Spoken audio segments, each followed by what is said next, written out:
my gosh, he's not supposed to make me cry before I have to talk. That's not fair. All right, that boy is also very near and dear to my heart. Let me tell you, if you don't believe in answered prayer, it's walking right back that aisle right there, and it's sitting right here in all of you. So let me just start out by saying, yes, I am Jeni Mathews. I am a grateful believer in Jesus Christ. I love him. He is everything to me. I would not be here if it was not for him. I also want to say that I love all of you. And you know, I've been seeing these posts on Facebook. It kind of breaks my heart. This is not my testimony. Here I go. See, I'm a talker. About, you know, and I'm proud of you guys, but some of you posting these, you know, I'm that addict that you're talking about. I'm that, you know what? And it makes me so mad every time I see it. I know what you're trying to say, but I want to get on there and say, you're a hero. You're my hero. Like they said, especially the start over, there is nothing braver than saying, you know what, God, I need you, and I can beat this if you will come with me. There is nothing stronger than that. So don't let anybody ever tell you for 1 second that you are not something special, because you are. It took me a long time to believe that about myself, so that is a part of my testimony. You know, when Jan asked me to do this, you know, testimonies are sometimes tricky. We have a lot of things that happen in our life. And how do you boil down what God's done in your life in just a couple of minutes? And so I've been praying about it. And the one thing God really wanted me to impress tonight and really just pull from my testimony is just to share how he had to convince me that he really loves me. I grew up in a Christian home. I grew up going to church. My parents are good Christian people. They went to a church for a while until they would say something that would upset them, and then they would go to the next church, and then until my dad would get mad, and then we would go to the next church. And so, but they were good people. So I grew up with a church background. I was a teenager. I was a church counselor, you know, all that stuff. You know, we grew up doing all that stuff. But it was just what we did. I hate to say that I was a child. Bring your kids up in church. I'm not saying don't. It's important. That foundation still is with me today. But it's what we did. And it became who I was, kind of. You know, I'm the girl that goes to church. I'm the girl that's the counselor at church camp. And I was at camp one summer, one evening, and I had just tucked my kids in the cabin, and the counselors, we'd come outside, and we'd spend some time together in the evening when the kids were asleep. And I was just tucking in that last kid, and God just impressed me. You know, he's like, you've been leading people to me, and you don't even know me. And it just hit me. I was 16 years old, and it hit me like a ton of bricks. I thought, what do you mean I don't know you? I've been in church my whole life, you know? And he said, you don't know me. You're telling people about a relationship with me, but you don't have one. And so I came out, and my friend beside me, I said, you know what, I got to tell you something. I said, she thought it was something exciting, and I said, I'm not saved. She's like, what are you talking about? And I said, I don't have a relationship with Christ. I can tell you how to do it, but I haven't done it myself. So I sat down that night and just squared it away with Christ. You know, I just said, Jesus, I know I don't have a relationship with you. I want one. It's that simple. We complicate it. The gospel is, for God so loved the world that he gave his only son, that whoever believes will not perish but have everlasting life. I can't talk. That's it. That's it. We don't have to complicate it. I'd love to say from that point on I did great, but no, I did not. I probably did worse from that point on than I had before. But, you know, I was a strong-willed teenager. I know none of you know anything about that. And I knew everything. I was the only one, I'm sure. And, you know, I had some church people that hurt me as a teenager, you know. Some of the hurt in my life has been from believers, some of the hardest hurts. So had some things happen, and I just said, you know what, God, because I believed in him, but I just didn't feel like I needed him. And I said, you know, God, I think I've got this. I don't think I need you. And I walked away from him. I am a believer that once saved, always saved. That's just who I am. That's what I get when I read the scripture. Christ says, you are in my hand, and I am in the Father's hand, and nothing can take you out of that. So I don't believe God ever turned his back on me. I believe I turned my back on him and walked away. He was always there. You know, when we walk away from him, he doesn't go anywhere. He just waits for us to come back. And so he was always there. I went my own way, which took me into trying to fill that spot that he had filled in my life with many, many other things. I hope you know what I'm talking about. I don't want to glorify Satan in any way tonight, but, you know, I tried. I tried to fill it with drugs. I tried to fill it with alcohol. I tried to fill it with sex. I tried to fill it with relationships, you know, anything I could. Career. I was going to have this career, and I was going to, you know, I just was trying to fill that hole. What I did was took myself down a path of bad relationships, sex I should not have had, horrible nights I'd like to forget, and a bad marriage to someone who had an addiction to drugs, which ended badly. You know, I took myself down a road, and I would love to have blamed God, but it was me. It was all me. And so I met Jeff, my husband, who happens to be the pastor here at the church, when I was in that mess. And he had had his own journey with God, and he hadn't walked away. He was just having a little fun in the interim. And so we met, and we got together, got married. We didn't date very long, got married. And I didn't know it at the time, but from the time we started dating, my husband started to pray for me that if God would bring me back to him, that he would do whatever he wanted him to do. He would surrender to whatever it was that he wanted him to do. And so he prayed for me constantly. I can remember when we were newly married, and my husband he was recording like Disney movies for the kids we were going to have someday, you know, and he was recording The Prince of Egypt. If any of you have seen that Disney movie, The Prince of Egypt, you know, it's about Moses and the plagues, and me being the one that I was, I'd walk in the room and I'd watch it for a few minutes, and I'd go, oh, now he's going to save them after he just put frogs in all their house, and he'd be like, get out. And I'd walk out of the room and go in the kitchen, and I'd wait a little bit, and I'd come back in, and I'd watch a few more minutes, and I'd go, oh, now he's going to save them after he gave them all boils. And, you know, I mean, I was just not very nice about it. And so he was very patient with me and kind. During that time of my life, I would have told you I was an atheist. I didn't need that. I had walked away from that. I just can't imagine. And God and I have settled this, but all the people I think that I influenced during that time still haunt me sometimes. But I did. My husband continued to pray for me. And one night, I don't know, I was driving back and forth to work. I'm a reader, and I was really busy. We had a small child at the time, and I was working a lot, and I would get books on tape.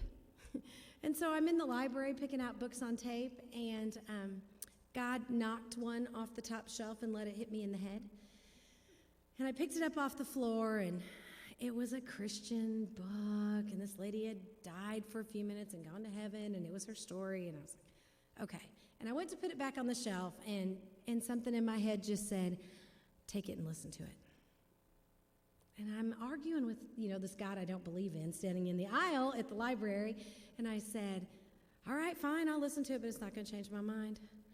And so I took it, and I popped it in the car when I was driving, and I listened to it on the way to work and on the way home, and the next day on the way to work. And on the way home, I had to pull over. And, you know, just like my father looking down at me, it was clear in my mind, like he spoke the actual words out loud. God said, I'm done. I've let you go far enough, and it's time to make a choice. You're either going to follow me because you are mine, or you're not. But you need to make a choice. And I knew in that moment he meant business, but it wasn't a scary thing. It was like a father would look at you and go, you know, if you do that one more time, I'm going to wear you out. You know, that's kind of how I felt. And so he, you know, I just poured my heart out. I said, I'm so sorry. I've done it. I did this. I've done it all myself. Look what it's gotten me. You think I would have learned by now? And, you know, just as sweetly as he had been firm, he said, I never left you. I love you.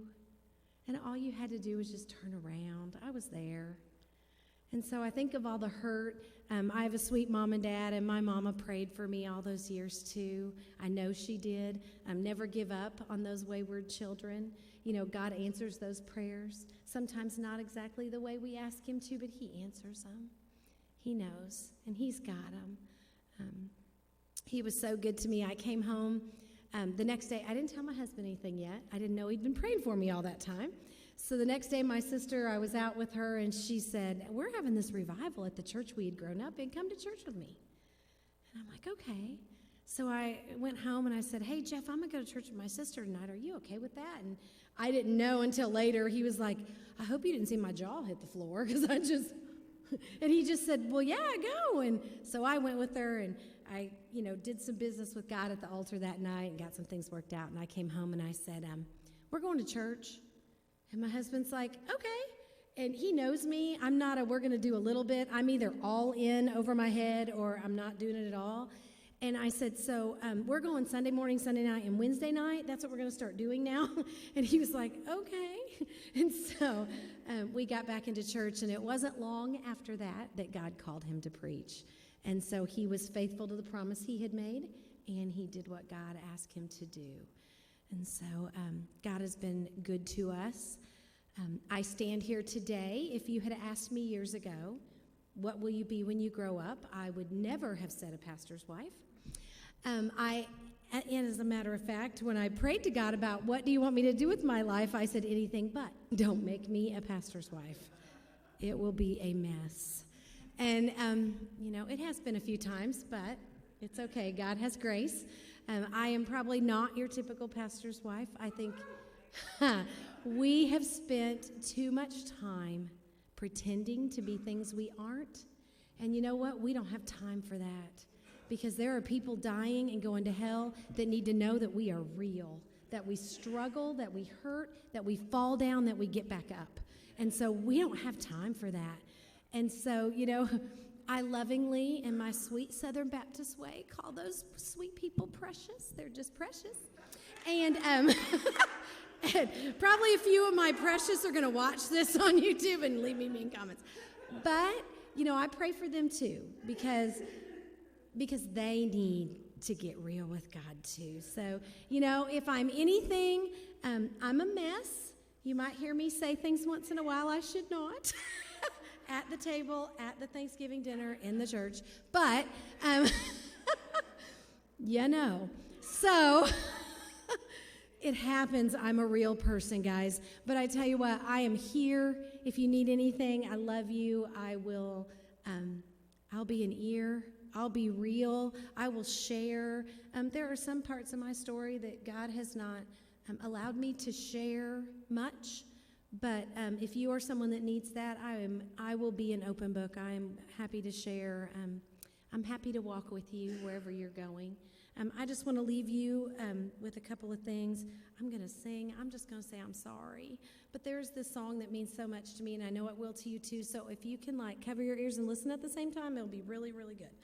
But Isaiah 41:10 says, "Fear not, for I am with you. Be not dismayed, for I am your God.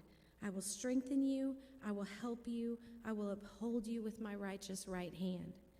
And then Deuteronomy 31:8 says, "It is the Lord who goes before you. He will be with you, he will not leave you or forsake you.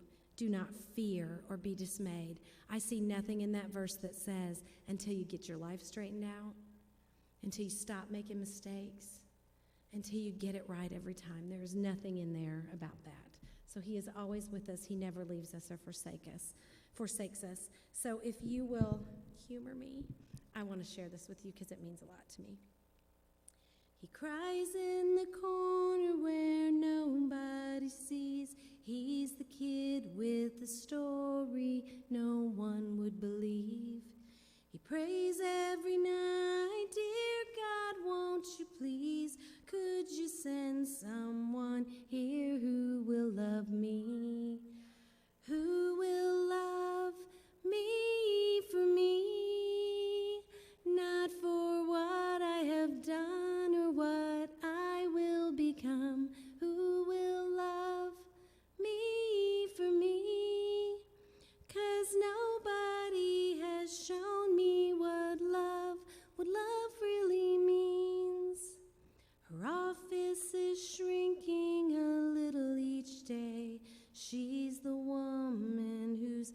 husband has run away. She'll go to the gym after working today. Maybe if she was thinner, then he would have stayed. And she'll say, who'll love me for me, not for what I have done or what I will become. Who will love me for me?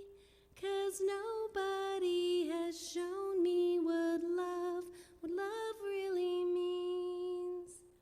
He's waiting to die as he sits all alone. He's a man in a cell who regrets what he's done. He utters a cry from the depths of his soul. Oh Lord, forgive me, I want to go home.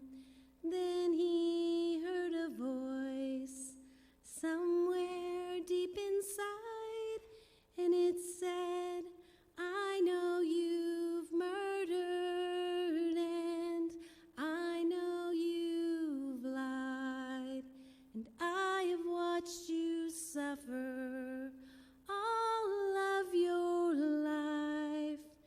And if you will listen, I'll tell you that I will love you for you, not for what you have done or what you will become. I will love you for you.